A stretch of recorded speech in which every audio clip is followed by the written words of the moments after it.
Hi, hello, good morning and magandang umaga po sa ating lahat, no? For my video, continue po tayo ngayon sa Sad Story Diary ni Miriam Padora i-continue natin yung sa part 13.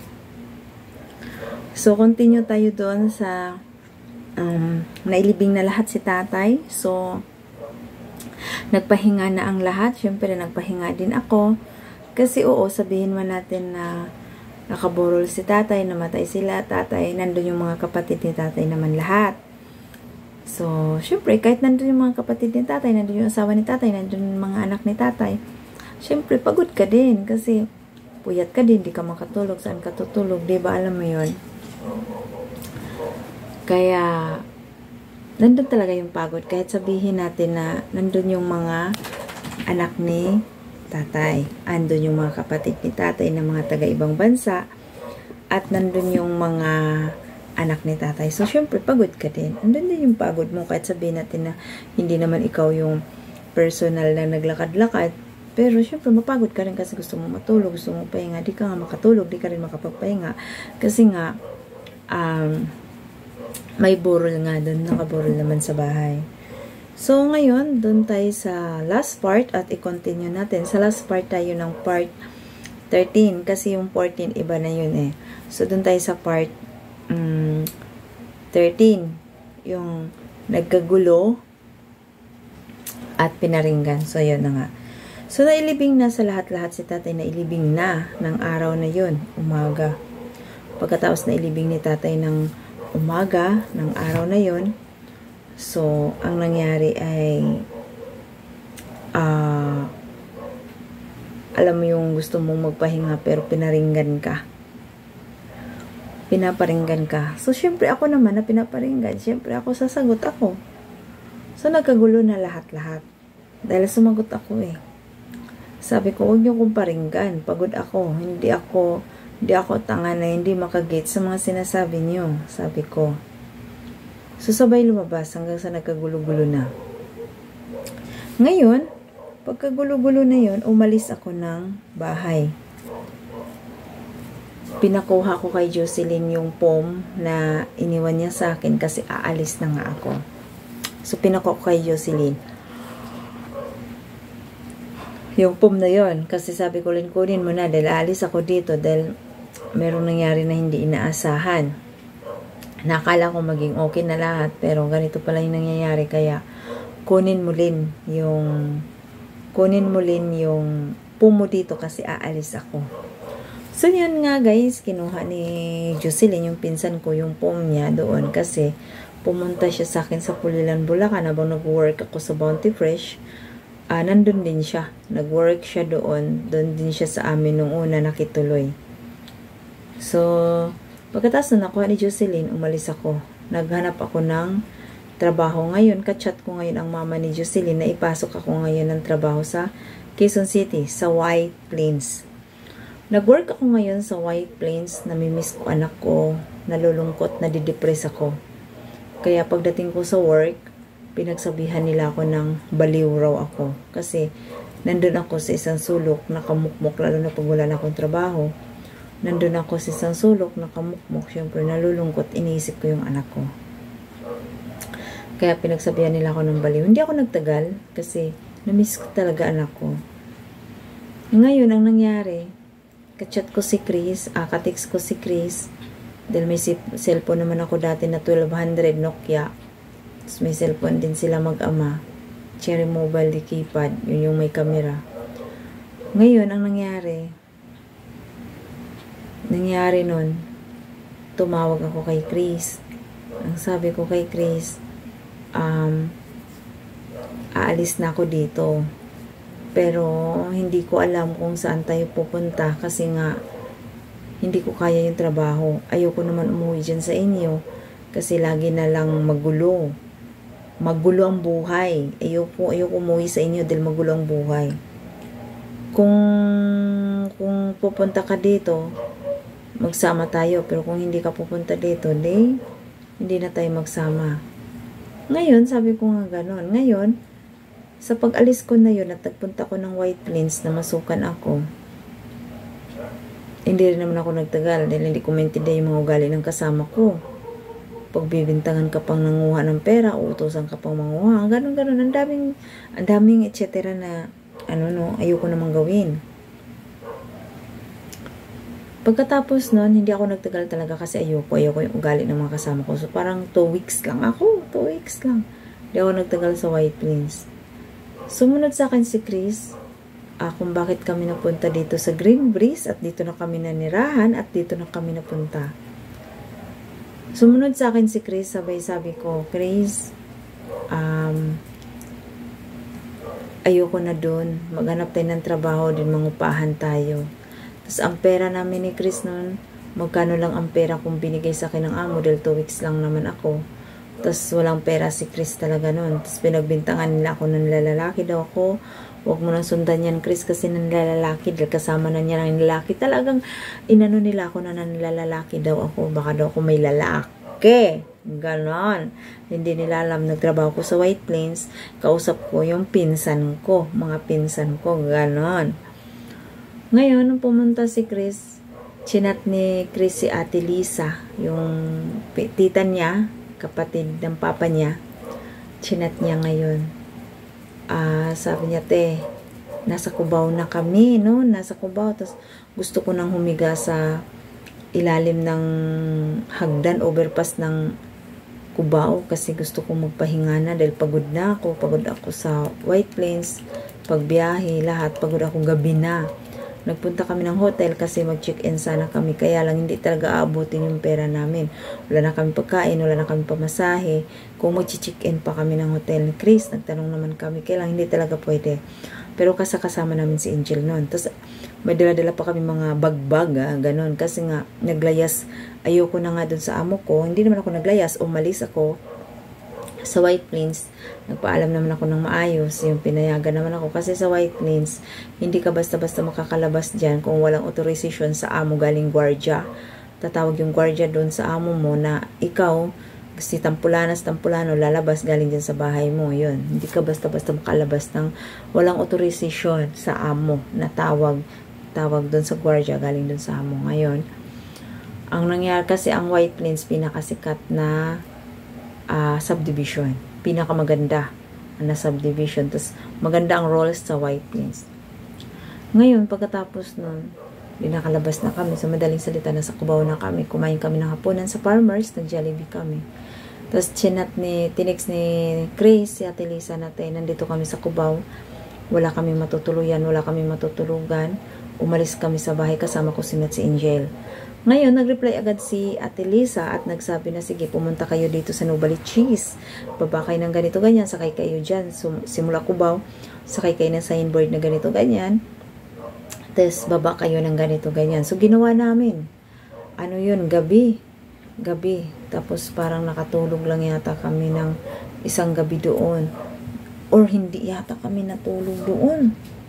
Hindi yata kami nakatulog kasi hindi naman kami, or hindi ko alam kung nakatulog kami or nakatambay lang kami ng saglit. Kasi dinala din kami ni Ate Lisa dito sa Montalban. Ayan na, nandito na tayo ngayon sa Montalban. Dito kami ngayon, dinala ni Ate Lisa. Hindi ko alam kung nakatulog kami sa Novaliches or nakatambay lang kami ng ilang oras doon sa Novaliches. Then, dinala kami dito ni Ate Lisa sa Montalban. At dito na nga kami nag-start sa Montalban. So, ito na. Habang nandito kami sa Montalban, dinala kami ni Ate Lisa dito sa Montalban, San Isidro Rodriguez Rizal. So, kami yung parang caretaker dito sa bahay nila. Kami yung nakatira. Walang tao yung bahay niya. So, kami yung nakatira dito. Then, tama ba sila Geraldine? Parang pagdating namin, nandito na sila Geraldine. Or kami.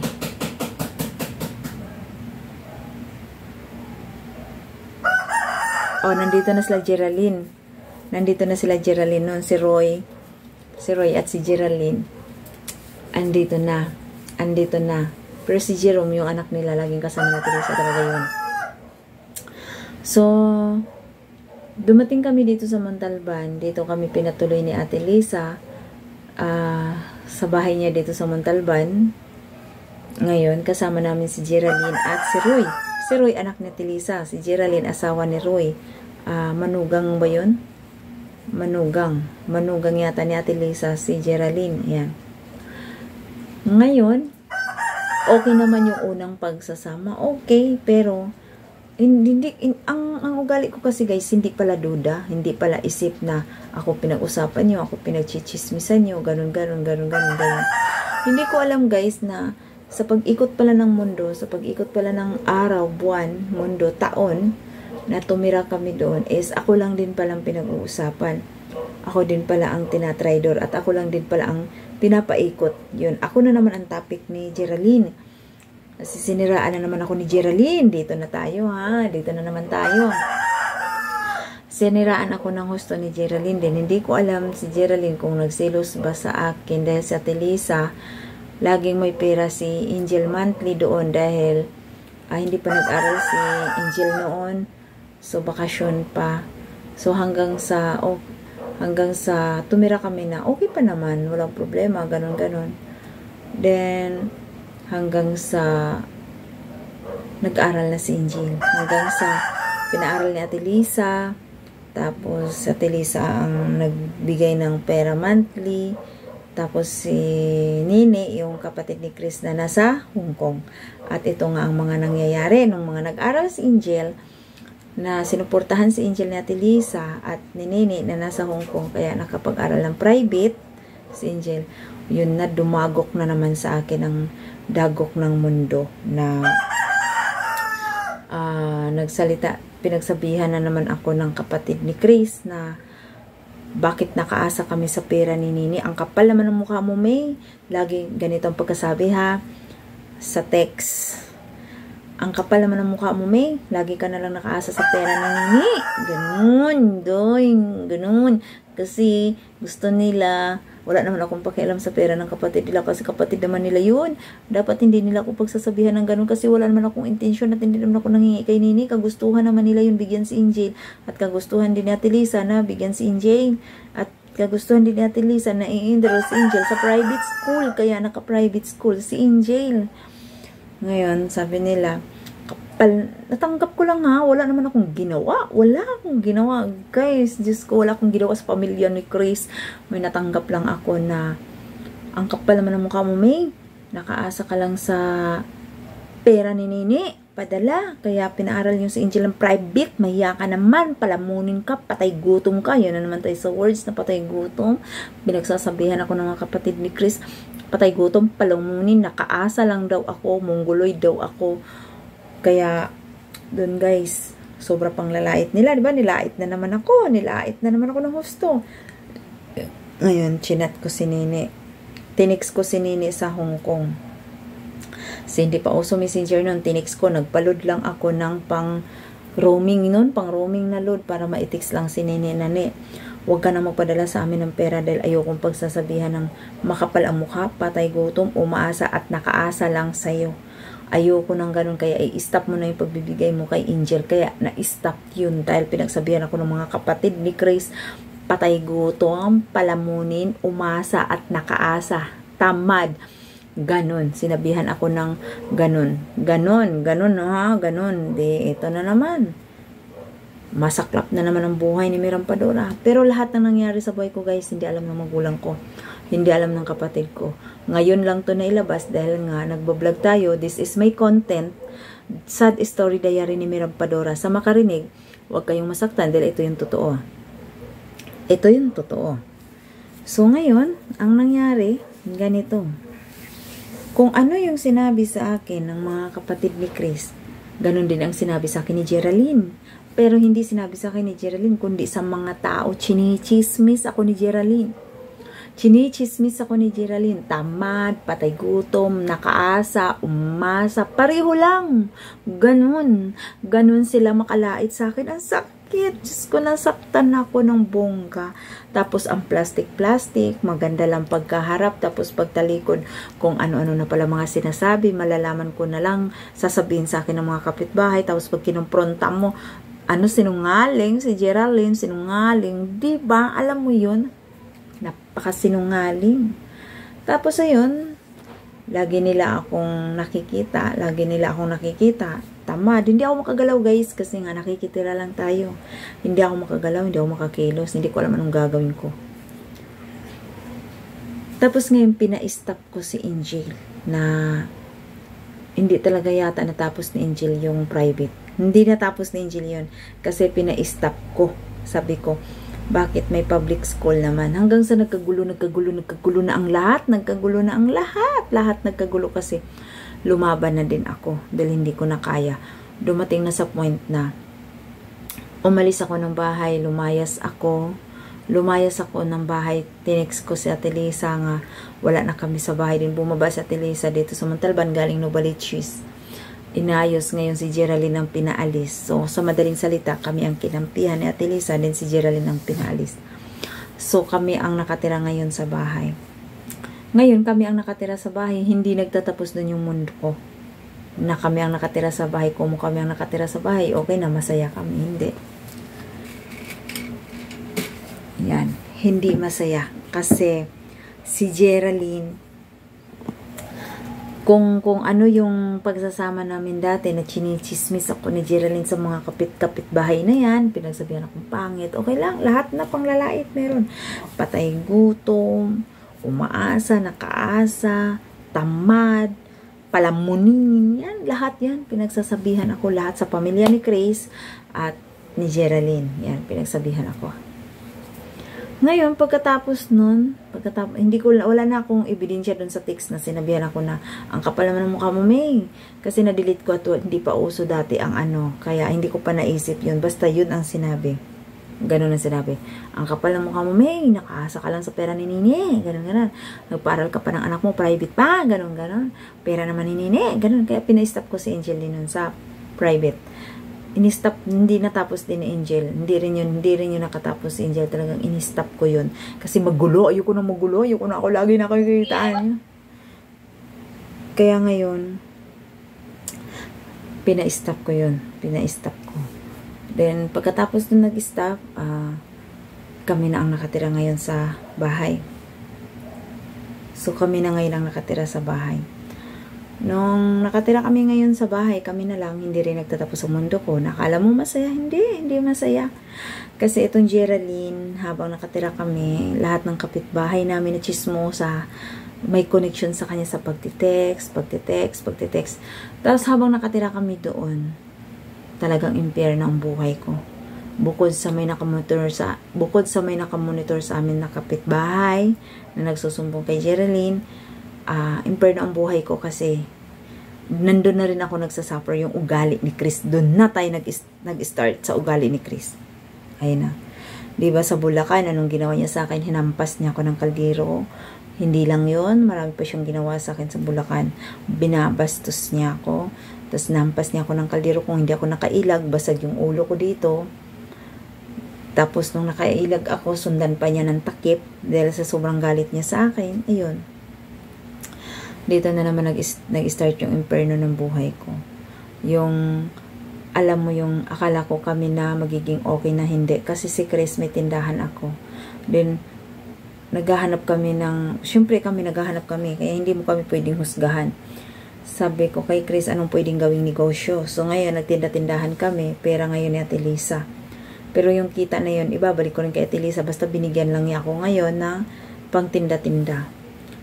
Ngayon, pero ano naman kami, libre bahay, tubig, kuryente, pagkain namin, binibigyan din kami ni Ate Lisa, so wala kaming problema.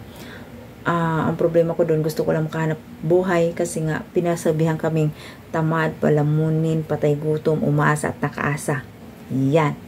So ngayon sabi ko nga, gusto kong maghanap buhay ng sarili na hindi kami pagsasabihan ng ganun. So ngayon ang nangyari ganito.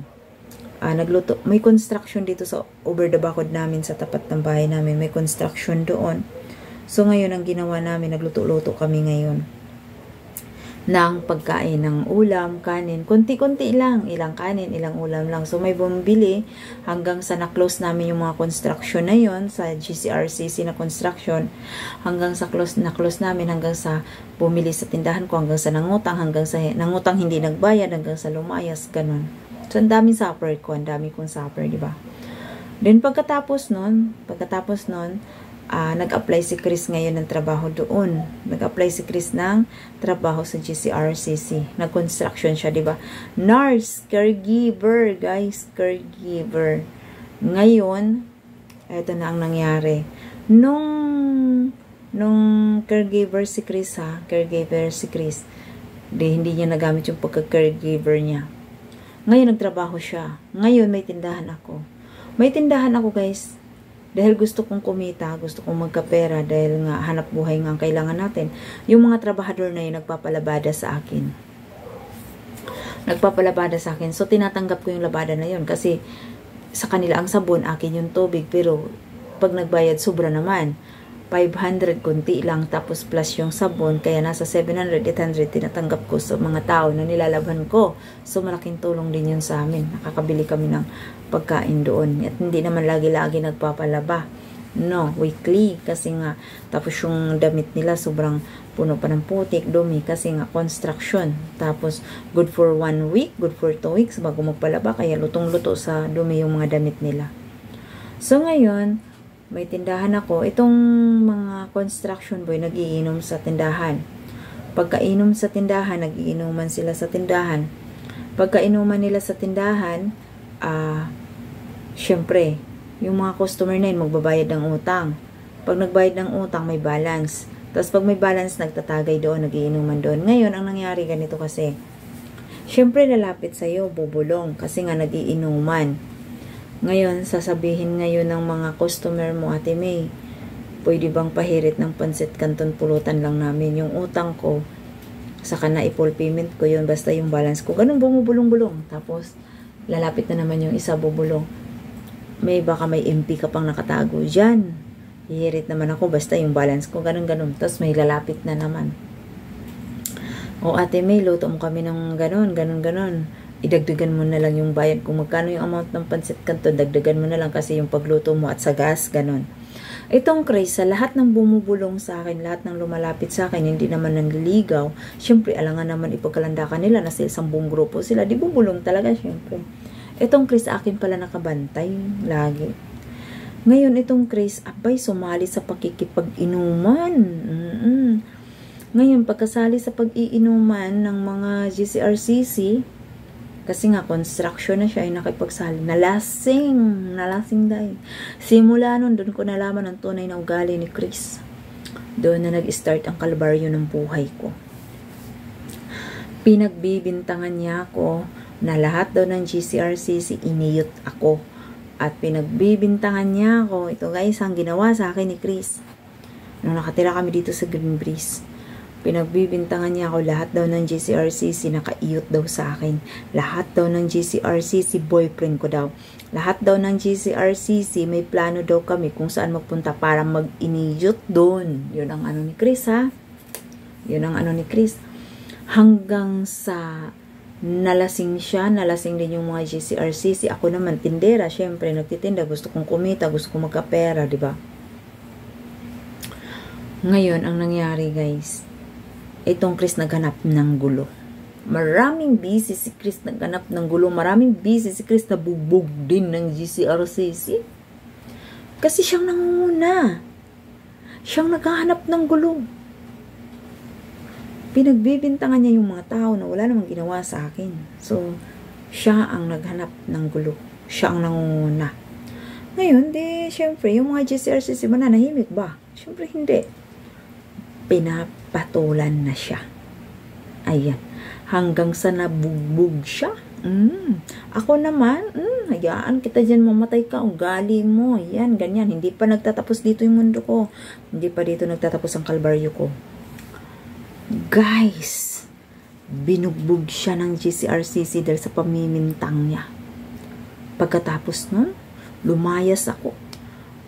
May umawat ka. Hindi na ako umawat. Umalis ako. Hayaan ko na si Chris. Bahala ka dyan sa buhay mo. Kasalanan mo yan. Kung tahimik ka at nananahimik ka at hindi ka naglasing-lasing at nagganap ng gulo, hindi ka mabugbog dyan. Sige, kagpamintang sa akin. Wala naman akong ginawa. Ngayon, tinawagan ko si Jeline, yung kaibigan ko. Sabi ko, Jeline, tulungan mo ko. Si Chris, binugbog dito kasi naghanap ng gulo. Pinagbibintangan niya ako. na yung mga customer kong GCRCC na nag-inuman dito, na nakaiyot daw sa akin lahat, boyfriend ko daw lahat, at ganito daw, ganyan lahat. So, tulungan mo ko, Jilin. Ngayon, umalis kami ni Jilin. Si Jilin ang kasama ko. Andyan si Jilin, buhay na buhay. Tapos, pumunta kami ni Jilin ng Ismeridian. Pumunta kami doon sa kaibigan niya. Doon muna kami nagpalipas ng gabi. Umuwi ako ng umaga. Umaga na. So, pag uwi ko dun sa umaga, ayun, bugbog na si Chris, magulo ang bahay, ang kalat ng bahay, ayun. Tapos yung kapitbahay, nakamonitor, nagsumbong kay si Geraldine nagparating kay Tilisa, di ba? Ang gulo ng buhay ko. Tahimik akong pumasok ng bahay. Pagkapasok namin, si Chris andun, puro pasa, puro bugbog. Ngayon, ganyan-ganyan na siya, parang siya si San Goku. Nakatayo siya, guys, pero nakaganyan-ganyan, parang siya sa San Goku ba? Ginanon-ganon niya yung kamay niya. Ako natakot, ninervyos na ako. Ninervyos talaga ako kasi baliw talaga yan si Chris, baliw. Maraming ginawa si Chris sa amin, guys. Marami siyang foul sa amin. Kaya ayoko nang makipagbalikan kay Chris kasi mamamatay ako kay Chris. Unang ginawa niya sa akin sa Pulilan, hinampas ako ng kaldero, nakailag ako, naplat ang kaldero, nabiak ang puwet. Dahil nakailag ako, kung hindi ako nakailag, basag ang ulo ko, basag ang bungo ko. Tapos, sinundan niya ng takip. Nakita siya ng may-ari ng inupahan namin, sinaway siya, sinabihan siya na, "Hoy, pandak, bakit mo ganunin yung asawa mo? Sipag-sipag, ganun. Wala ka nang makitang asawang ganun na masipag, nagtatrabaho na, magbabantay pa ng anak mo, naglalaba pa dito. Sa lahat lang ng inupahan dito, asawa mo lang ang hindi ko namoy panghin, may bata naman kayong maliit." Ito na. Unang-una yun, paghampas niya sa akin ng kaldero. Pangalawa, yung pagbibintang niya sa akin na may kabit ako hanggang sa nagkagulo, naghanap siya ng gulo, umalis ako. Pangatlo, umuwi kami ng bahay na nagganyan-ganyan na siya dahil gusto niya akong suntukin. Hindi ko alam kung anong gagawin niya sa amin. Lumayas ako na naman ulit. Hindi na ako umuwi. Lumayas ulit ako. Kasi natakot ako, ninervyos ako. Kaya bahala ka dyan, sabi ko. After hapon, saka kami umuwi ni Angel ng hapon na yun.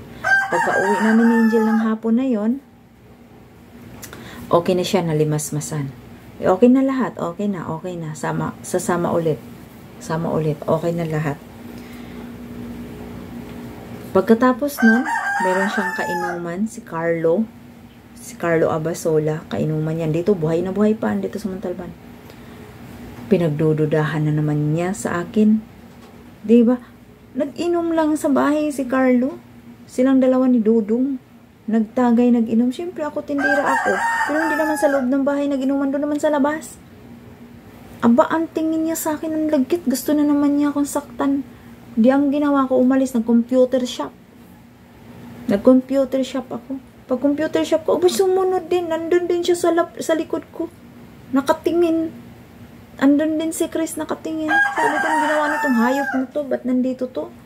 Di umuwi ako ngayon ng bahay. Pagka uwi ko, alam nyo guys, ang bunganga ni Chris ganun. Talo pa ang babae. Eto na ha, nandito na tayo ngayon sa tatay ni Chris, ay ni Angel, kung bakit kami naghiwalay ha. Kung bakit kami naghiwalay ng tatay ni Angel. Pumunta siya sa computer shop. Nakaganon lang siya sa likod ko. Tapos umuwi ako. Pagka uwi ko, tinalakan ako ng bunggang-bunggang talak. Hindi ako nagsalita kay Chris. Hindi talaga ako nagsalita kay Chris. Tahimik lang ako. Kasi ayoko nga ng gulo. Ayoko ng maingay dahil may mga kapitbahay. Magsusumbong kay si Geraldine. Si Geraldine magsusumbong kay Ate Lisa. Ako lang ang pag-uusapan. Ako lang ang chismis. Ako lang ang laman ng pulutan. Dahil mga chismos ang mga kapitbahay doon sa una namin tinitirahan sa bahay ni Ate Lisa. Dito na ang nangyari. Pagkatapos nun, nagpunta siya sa computer shop. Then, umuwi ako. Umuwi din siya sumunod. Then, marami pa siyang ginawa. Marami pa siyang ginawa sa akin na bugbog sarado ako kay Chris. Tapos ngayon, ang nangyari, umikot ang araw. Umikot ang oras, ang buwan. Ngayon, nangustomer ako. Dala-dala ko si Angel. Dahil ayoko na magtinda. Alam nyo kung bakit ayaw ko nang magtinda. Lahat ng customer ko, pinagbibintangan niyang kapit ko.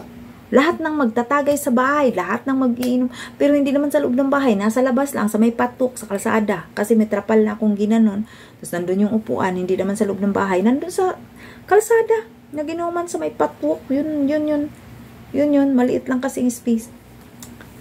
Unang-una, marami siyang ginawa sa akin. Pinagbibintangan niya kung kabit ko daw yung mga customer ko, nakaiyot daw sa akin lahat. Eto na. Wala naman akong ginawa. Wala akong ginawa. Wala akong ginawa. Ang ginawa ko, naglinis ng kuko. Nag-home service ako. Kasi naglinis ako ng kuko. Taral-taral ko na si Angel. Dahil in-stop ko ng pag-aaral ni Angel. Hindi na siya nag-aral eh. Ayoko nang iiwan si Angel sa bahay. Kasama ko na si Angel. Nag-ikot kami, sabi ko. Nagsigaw-sigaw pa ako nun, sabi ko. Linis ko kayo dyan. Ayan, ganyan. Kasama ko si Angel, maliit pa. Ngayon, pagkatapos nun, nag-ikot kami ni Angel, naglinis kami ng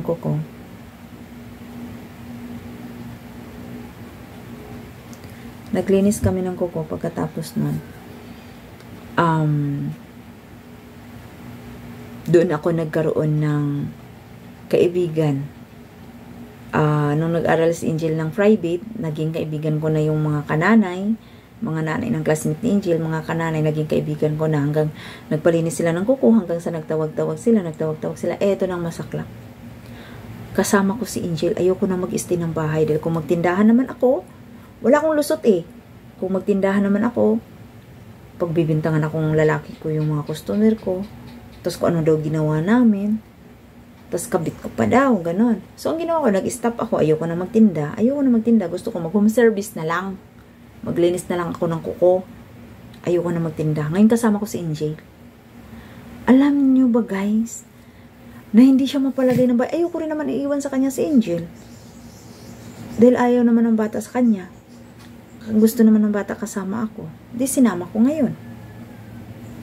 Kasama ko ngayon si Angel. Pagkasama ko ngayon kay Angel, guys, sinundan na naman niya kami doon. Pinagmumura niya lahat ng customer ko. Unang customer ko pa yun, guys. Diyos ko, mga professional, teacher, supervisor, manager.